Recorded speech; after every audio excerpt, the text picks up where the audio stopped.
आज की इस वीडियो में हम 40 वीवीआई ऑब्जेक्टिव को कवर करेंगे जो एग्जाम में बार बार पूछे जाते हैं। तो एक बार इस वीडियो को पूरा जरूर देखिएगा और दोस्तों को पास ज़्यादा से ज़्यादा शेयर कीजिएगा। तो हम चलते हैं क्वेश्चन की ओर। तो वीडियो पे शुरू से अंत तक बने रहिएगा और सभी क्वेश्चन को याद करिएगा क्योंकि एग्जाम में बार बार पूछे जाते हैं।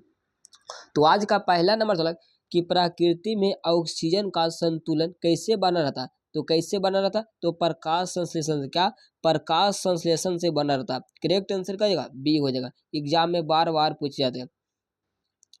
अगला नंबर सवाल कि पौधों में श्वसन क्रिया के अंतर्गत एडीपी के टूटने से कितनी ऊर्जा मुक्त होती है। तो एडीपी के टूटने से कितनी ऊर्जा मुक्त होती है, तो 30.5 किलो जूल प्रति मोल। करेक्ट आंसर का जगह ये हो जाएगा। ये सभी दम वीवीआई क्वेश्चन है तो याद रखिएगा। अगला ना कि मानव हृदय में कितने कोष्ठ होते हैं। तो मानव हृदय में कितने कोष्ठ होते हैं, तो मानव हृदय में 4 कोष्ठ। कितने? 4 कोष्ठ होते हैं। करेक्ट आंसर क्या जाएगा? डी हो जाएगा। अगला ना कि मानव हृदय का औसत प्राकुंचन दाब है लगभग। तो औसत प्राकुंचन दाब लगभग कितना होता है, तो 120 mmHg होता है। करेक्ट आंसर क्या जाएगा? ए हो जाएगा। इन सभी एकदम वीवीआई क्वेश्चन दोस्त, तो सभी क्वेश्चन को रट जाना, ठीक है। अगला ना कि पौधों में बाष्पोत्सर्जन किस भाग में होता। तो पौधों में बाष्पोत्सर्जन किस भाग में होता, तो पत्ता में होता है। कहाँ होता? पत्ता में होता है। करेक्ट आंसर क्या जाएगा? सी हो जाएगा। अगला कि विद्युत फ्यूज विद्युत धारा के किस प्रभाव पर कार्य करता है। तो विद्युत फ्यूज विद्युत धारा के किस प्रभाव पर कार्य करता है, तो उष्मीय पर। क्या? उष्मीय पर कार्य करता है। करेक्ट आंसर क्या जाएगा? ए हो जाएगा। अगला ना हो सके किसी कुंडली का प्रतिरोध ज्ञात करने के लिए सूत्र है। तो किसी कुंडली का प्रतिरोध ज्ञात करने के लिए सूत्र क्या होता है, तो आर बराबर वी वाट आई। क्या होता है? आर बराबर वी वाट आई होता है। करेक्ट आंसर क्या हो जाएगा? सी हो जाएगा। अगला ना कि डायनमो से किस प्रकार की धारा प्राप्त होती है। तो डायनमो से किस प्रकार की धारा प्राप्त होती है, तो डिस्ट धारा। क्या? डिस्ट धारा प्राप्त होती है। करेक्ट आंसर क्या हो जाएगा? ए हो जाएगा। अगला ना कि डेंगू उत्पन्न करने वाला मच्छर किस तरह के जल में रहता। तो किस तरह के जल में रहता, तो साफ जल में। क्या? साफ जल में रहता। करेक्ट आंसर क्या जाएगा? ए हो जाएगा। अगला ना सवाल कि निम्नलिखित में से कौन बायोगैस ईंधन का स्रोत नहीं है। तो बताना कि बायोगैस ईंधन का स्रोत नहीं है, तो इसका आंसर क्या जाएगा? नाभिकीय ऊर्जा। नाभिकीय ऊर्जा बायोगैस ईंधन का स्रोत नहीं होता। ठीक है, याद रखिएगा। अगला ना कि हीलियम कैसा तत्व है। तो हीलियम कैसा तत्व है, तो क्या जी, तो सक्रिय। क्या हीलियम कैसा तत्व है, तो अक्रिय। क्या? अक्रिय तत्व है। करेक्ट आंसर क्या जाएगा? ए हो जाएगा। एग्जाम में बार बार पूछे जाते, याद रखिएगा। अगला कि जल में हाइड्रोजन तथा ऑक्सीजन की परमाणु संख्याओं का अनुपात होता है। तो जल में हाइड्रोजन तथा ऑक्सीजन की परमाणु संख्याओं का अनुपात कितना होता है, तो 2:1 होता है। कितना होता है? 2:1 होता है। करेक्ट आंसर क्या जाएगा? बी हो जाएगा। अगला नंबर 16 कि वर्ष सारणी में कितने वर्त है। तो वर्ष सारणी में कितने वर्त होते हैं, तो 7। कितना? 7 होता है। करेक्ट आंसर क्या जाएगा? ये हो जाएगा। अगला ना हो सके OH का क्रियाशील मूलक कौन है। तो OH का क्रियाशील मूलक कौन होता, तो क्या होता? अल्कोहल होता। क्या? अल्कोहल होता। करेक्ट आंसर क्या जाएगा? सी हो जाएगा। अगला नंबर 16 कि कृत्रिम वृक्क किन अपशिष्ट उत्पादकों को रुधिर से अपवहन द्वारा पृथक करता। तो किसको पृथक करता? न तो नाइट्रोजन को। किसको? तो नाइट्रोजन को करता। करेक्ट आंसर क्या जाएगा? ये हो जाएगा।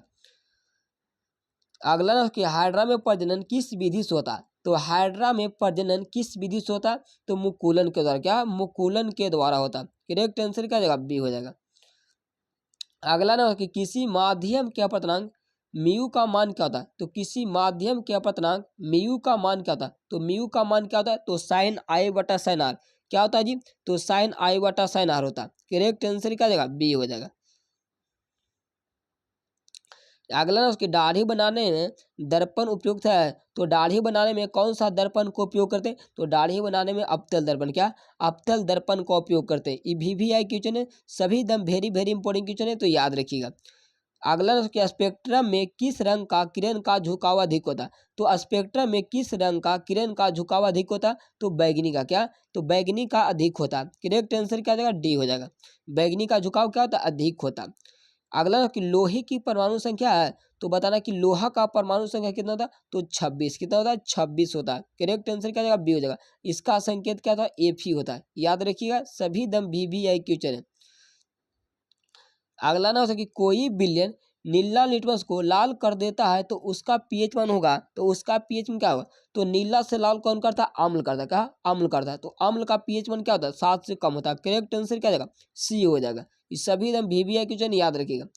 अगला कि आधुनिक वर्ष सारणी में वर्गों की संख्या होती है, तो आधुनिक वर्ष सारणी में वर्गों की संख्या कितना होता है, तो वर्गों की संख्या 18, कितना, वर्गों की संख्या 18 होता है। करेक्ट आंसर बी हो जाएगा। अगला ना हो सके CHO अभिक्रिया मूल को कहते हैं, तो CHO अभिक्रिया मूल को क्या कहते हैं, तो एल्डिहाइड कहते हैं, क्या एल्डिहाइड कहते हैं। ये बहुत ज्यादा इंपॉर्टेंस वाले याद रखिएगा, एग्जाम में हर साल एक प्रश्न यहाँ से पूछे जाके। अगला ना हो सके कि कोई तत्व ऑक्सीजन के साथ अभिक्रिया कर उच्च गलांक वाला यौगिक निर्मित करती है, तो यह यौगिक जल में विलय है, यह तत्व हो सकता है, तो यह तत्व कौन होता है, तो कैल्शियम, क्या कैल्शियम होता है। करेक्ट आंसर क्या जाएगा, ये हो जाएगा। अगला ना कि एथिन का आणविक C2H6 है, तो इसमें कितने सहसंयोजक बंद होते हैं, तो इसमें कितने सहसंयोजक, तो 7 सहसंयोजक बंद होते हैं, क्या ना, तो 7 सहसंयोजक बंद होते हैं। करेक्ट आंसर क्या जाएगा, बी हो जाएगा। अगला ना चलो कि ओजोन के अणु में ऑक्सीजन के परमाणु की संख्या होती है, तो ऑक्सीजन का परमाणु संख्या कितना होता है, तो 3 होता है, कितना, 3 होता है। करेक्ट आंसर क्या जाएगा, सी हो जाएगा। अगला ना सके मनुष्य में वृक्क एक तंत्र का भाग है जो संबंधित है, तो मनुष्य में एक वृक्क तंत्र का भाग है जो संबंधित है, तो किससे, तो उत्सर्जन से, क्या उत्सर्जन से संबंधित है। करेक्ट आंसर क्या जाएगा, सी हो जाएगा।